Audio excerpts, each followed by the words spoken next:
बंगाल के जो schedule caste community के लोग हैं उनके लिए एक कानूनी सलाह देना चाहता हूं कि इस छल कपट धोखे में मत आएं। जैसे ब्लैक मनी हटाने के लिए नोटबंदी हुई थी ना, और सबके घरों से नोट निकाल के अडानी जी और अंबानी जी को दे दिए गए थे, तो और बोला यह गया था कि गरीबों के लिए नोटबंदी की जा रही है। बड़ा खतरा शेड्यूल ट्राइब को है, उसके बाद शेड्यूल कास्ट को है, उसके बाद दूसरी माइनॉरिटीज़ को है, और उसके बाद ओबीसी को है। सीए का कानून ये कहता है कि कोई भी व्यक्ति, आम जो कानून है देश का हमारा ये है कि दुनिया का कोई भी व्यक्ति नागरिकता के लिए अप्लाई कर सकता है और नागरिकता उसे दी जाएगी उसके गुण दोष देखकर। इस धोखे में आके अमित शाह जी के और मोदी जी के अप्लाई करने जाएगा, वो क्या बोलेगा पहले कि मैं ये सीए का कानून लागू होता है इलीगल इमिग्रेंट्स पे, यानी कि गैर कानूनी घुसपैठियों पे। तो ये जो भारत के नागरिक हैं, हमारे बंगाल के भाई बहन, वो पहले जाके क्या बोलेंगे कि मैं एक गैर कानूनी घुसपैठिया हूँ, जो कि वो नहीं है, वो भारत के नागरिक हैं, अभी वोट दे सकते हैं। वोट देने का अधिकार सबसे बड़ा सबूत है भारत की नागरिकता का। तो वो खुद अपने मुंह से जाके बताएंगे कि मैं भारत का नागरिक नहीं हूँ, मैं एक गैर कानूनी घुसपैठिया हूँ। तो दो लोगों का एग्जाम्पल दे सकता हूँ मैं सीए के बावजूद।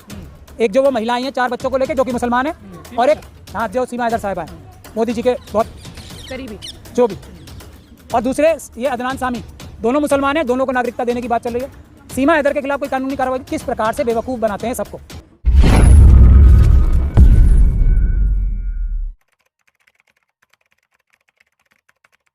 सर सीए लागू हो गया है देश में, क्या कहना है इस पर आपका? सर कहा जा रहा है, देखिए इस देश में जो प्रचलन चला जा रहा है मोदी जी द्वारा, अमित शाह साहब द्वारा और आरएसएस के द्वारा, के धोखाधड़ी का एक माहौल बना दिया है। जिस समुदाय का नुकसान करना होता है उसको छल कपट करके ये बताया जाता है कि हम तुम्हारा फ़ायदा कर रहे हैं। मैं हमारे बंगाल के जो शेड्यूल कास्ट कम्युनिटी के लोग हैं उनके लिए एक कानूनी सलाह देना चाहता हूं कि इस छल कपट धोखे में मत आएं। जैसे ब्लैक मनी हटाने के लिए नोटबंदी हुई थी ना, और सबके घरों से नोट निकाल के अडानी जी और अंबानी जी को दे दिए गए थे, तो और बोला यह गया था कि गरीबों के लिए नोटबंदी की जा रही है। उसी तरीके से ये बहुत बड़ा छलावा है, बिल्कुल भी। अब मैं आपको कानूनी पोजीशन बताता हूँ सीए की। दलितों को क्या खतरा है? सबसे बड़ा खतरा शेड्यूल ट्राइब को है, उसके बाद शेड्यूल कास्ट को है, उसके बाद दूसरी माइनॉरिटीज़ को है, और उसके बाद ओबीसी को है। मैं वही बता रहा हूँ आपको। देखिए सीए का कानून क्या कहता है। सीए का कानून ये कहता है कि कोई भी व्यक्ति, आम जो कानून है देश का हमारा ये है कि दुनिया का कोई भी व्यक्ति नागरिकता के लिए अप्लाई कर सकता है और नागरिकता उसे दी जाएगी उसके गुण दोष देखकर। और उसमें एक वजह यह भी हो सकती है कि उसको किसी भी वजह से अपने देश में प्रताड़ना हो रही है, धार्मिक वजह से या किसी भी अन्य वजह से, तो नागरिकता लेना सबके लिए अलाउड है, खुला है। सेक्शन 6 सिटीजनशिप एक्ट ऑफ 1955, ठीक है, उसमें 2004 में एक प्रावधान डाला गया था कि ये प्रावधान जो है किसी के लिए भी खुला है, वो इलीगल इमिग्रेंट्स के लिए, जो गैर कानूनी रूप से जो घुसपैठिए आ गए हैं देश के अंदर, उनके लिए ये एप्लीकेबल नहीं होगा। तो लेकिन ये 2004 में हुआ है। जो बंगाल के हमारे शेड्यूल कास्ट कम्युनिटी के भाई बहन हैं वो, और जो आसाम में, मैं आपको ये भी याद दिला दूं कि पिछली बार जब सीए लागू हुआ था या कानून आया था, इसका सबसे पहला विरोध कहाँ हुआ था? नॉर्थ ईस्ट में, आसाम में ट्राइबल लोगों ने किया था। मुस्लिम कम्युनिटी ने उसके बाद किया था, उसके बाद शेड्यूल कास्ट, शेड्यूल ट्राइब और ओबीसी के लोगों ने पूरे देश में किया था। तो सबसे ज़्यादा नुकसान किसका होने वाला है? ट्राइबल्स का। अब जैसे प्रैक्टिकल सिचुएशन में आ जाते हैं, कोई भी आसाम, ये बंगाल का हमारा भाई बहन जो शेड्यूल कास्ट कम्युनिटी का है, जो बांग्लादेश से आया हुआ है, वो ये कहेगा, आज उसके पास क्या है? वोटिंग राइट्स हैं, उसके पास वोट देने का अधिकार है, उसके पास आधार कार्ड है, उसके पास राशन कार्ड है, उसके पास प्रॉपर्टी है, उसके पास भारत में पड़े हुए जो उसके बच्चे हुए हैं, उसका सब एजुकेशन सर्टिफिकेट सब कुछ है। उससे पहले भी एक कानून है, 1989 से पहले कोई भी व्यक्ति भारत के अंदर पैदा हुआ, तो 89 से पहले पैदा हुए सभी लोग तो भारतीय नागरिक ऑटोमेटिक हो गए।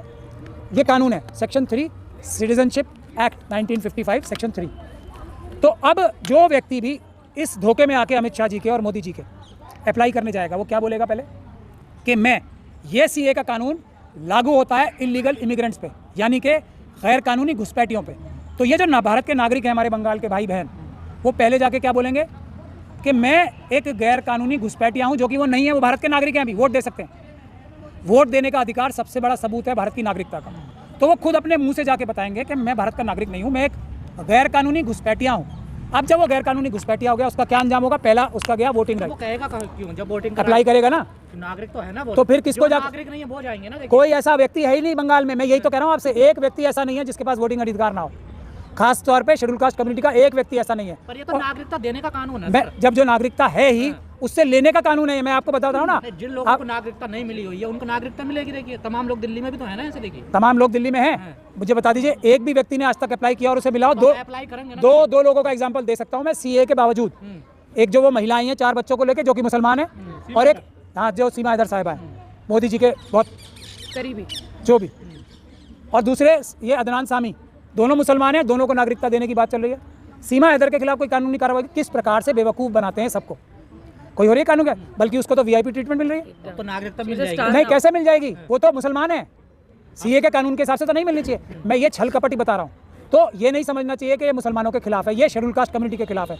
एक शेड्यूल कास्ट कम्युनिटी के व्यक्ति का पुराने कानून के तहत जो यहाँ पे आके बेचारे पिताड़ी घूम रहे हैं, दिल्ली में, राजस्थान में, गुजरात में, सबसे ज़्यादा मोदी जी के राज्य में जो सो कॉल्ड राज बताते हैं अपना, वो सबसे ज़्यादा शेड्यूल कास्ट कम्युनिटी के व्यक्ति गुजरात में बैठे हैं। उनको एक व्यक्ति को नागरिकता दी पुराने वाले कानून से, एक को बता दें आप। नए वाले से मिलेगी। अब मैं बता तो रहा हूँ, पहले वो क्या बताएगा बेचारा जाके। अब आगे चलते हैं। किसी ने बता दिया कि जी मैं इलीगल इमिग्रेंट हूँ, घुसपैठिया हूँ, और मैं पुराने कानून के तहत अप्लाई नहीं करना चाहता, सीए के तहत करना चाहता हूँ, तो पहली चीज़ उससे क्या पूछी जाएगी? घुसपैठिया तो तुमने मान लिया अपने आप को। अब दूसरी चीज़ ये बताओ कि तुम्हें धार्मिक आधार पर नहीं, दूसरी चीज़ होगी कि तुम मुसलमान नहीं हो, ये साबित करो। अब ये कैसे साबित करेगा बेचारा? मुसलमान नहीं हो ये साबित कैसे करेगा?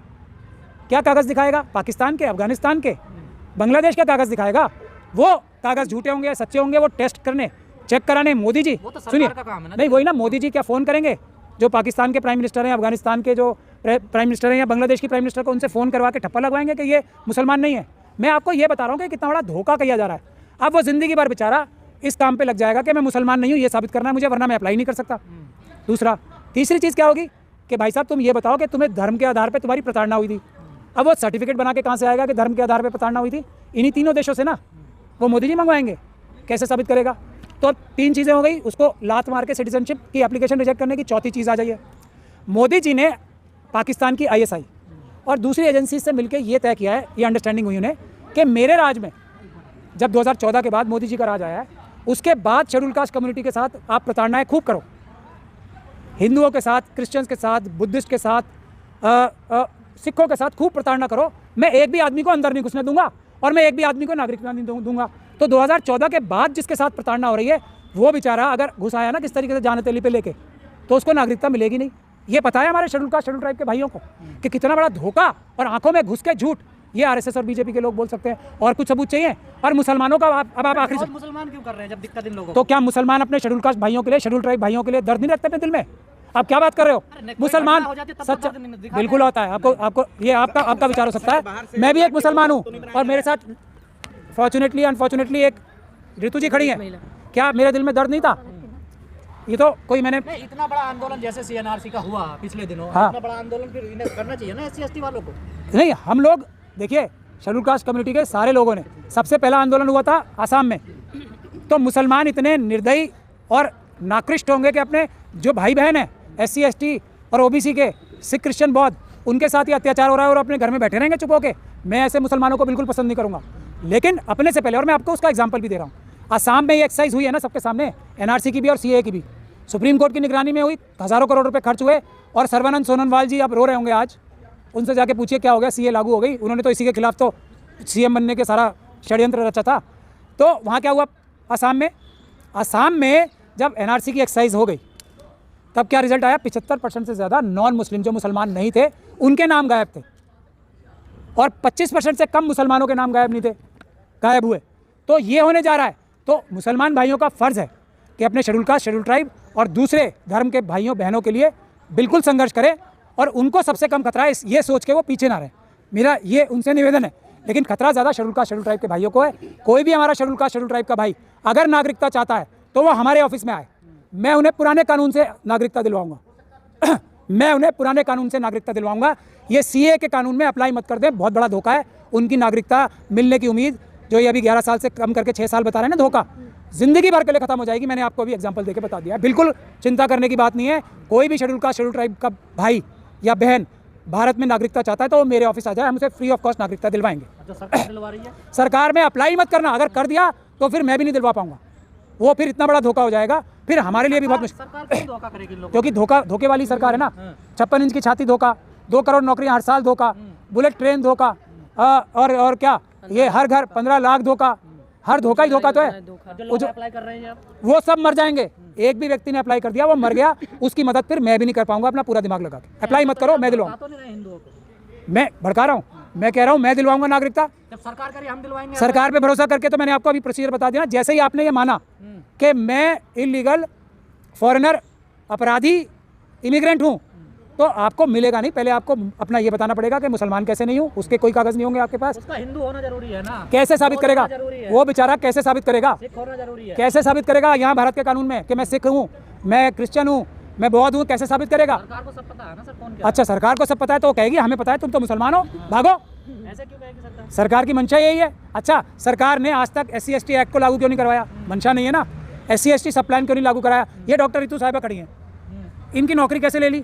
ये तो सारी अपनी एग्जाम पास करके इंटरव्यू दे के टॉप यूनिवर्सिटी में, टॉप कॉलेज में टॉप प्रोफेसर बनी थी।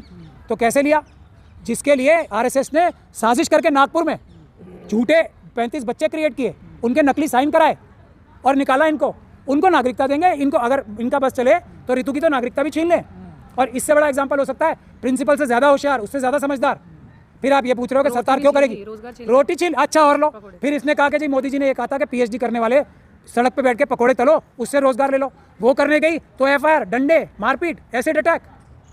अभी नहीं समझ में आ रहा, मोदी जी, अमित शाह जी और RSS शेड्यूल ट्राइब कम्युनिटी के दुश्मन है। इनको फलता फूलता नहीं देख सकते, इसको देख नहीं सकते रितु को कि कैसे खड़ी, कैसे मतलब ये खड़ी कैसे है। आप इन लोगों पे भरोसा करना ही चाहते हैं और मुझ पे नहीं। जो मैं रितु के साथ खड़ा हूँ, मुझ पे नहीं करेंगे, मोदी जी पे करेंगे तो अंजाम आपके सामने।